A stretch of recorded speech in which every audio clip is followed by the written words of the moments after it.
Long ago, on the dusty banks of the Volta River, there stood a small village of mud brick huts and rustling palm fronds. In this village lived a bright little girl named Oma, whose laughter was as warm as sunrise. Every morning, she skipped along the narrow paths to her grandmother's hut, her braided hair bouncing with each step.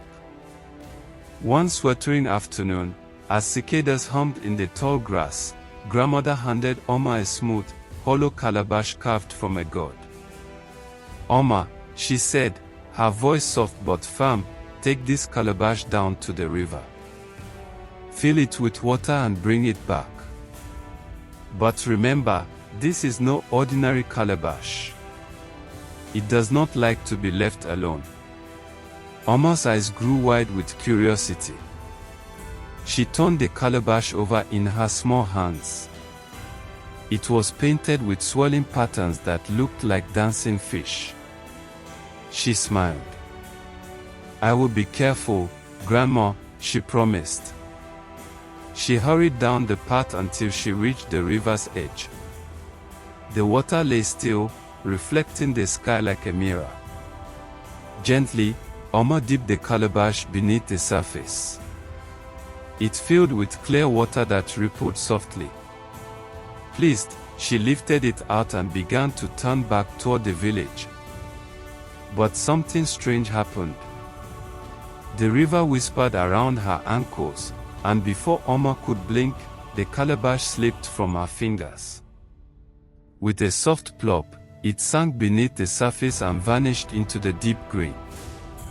Oma gasped and knelt on the sandy bank, peering into the water. Had the river spirit taken it? She stood and called, "Calabash!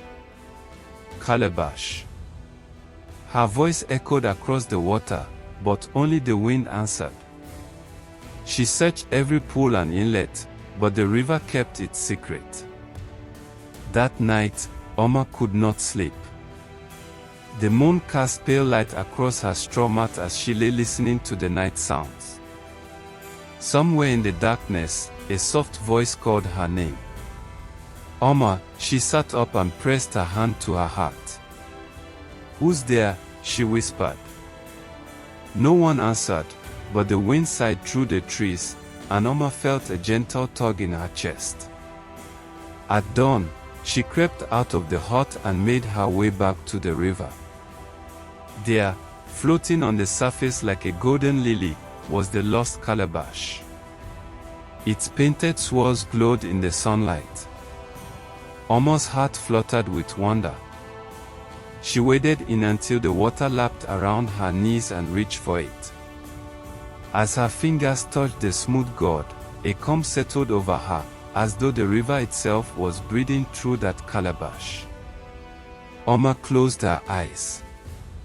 In her mind, she heard the pulse of water, the slow rise and fall of the tides, the secret song of hidden springs, the laughter of raindrops on a thirsty rock. When she opened her eyes, Oma understood. The river had chosen her. Clutching the calabash to her chest, she walked back to the village, her steps sure and steady. Word of the calabash's return spread quickly. Villagers gathered to watch Oma draw water. Each time she lowered the calabash, the river would bow its surface, lifting it gently into her hand. The water she poured was always cool and fresh, even on the hottest afternoons. Over the years, Oma grew into a wise young woman.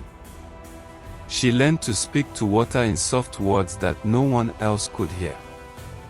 She could tell when rain would fall, when the river would run low, and when its hidden springs were ready to bubble up. The villagers came to her for guidance, farmers waited for her blessing before planting their fields, fishermen followed her advice to know which currents held the largest fish. One season, the lands beyond the river wilted under a cruel drought. Crops withered and wells ran dry. The people grew anxious, fearing famine. Oma stood at the water's edge, holding her calabash aloft. She closed her eyes and spoke in the quiet voice of the river. Hours passed and still no answer came. The villagers watched in hushed hope. Then, just as hope was nearly lost, the wind changed. Clouds gathered overhead and thunder roared in the distance. Dark skies opened, and rain fell in soft sheets. The river swelled and overflowed, spilling life back into the thirsty fields.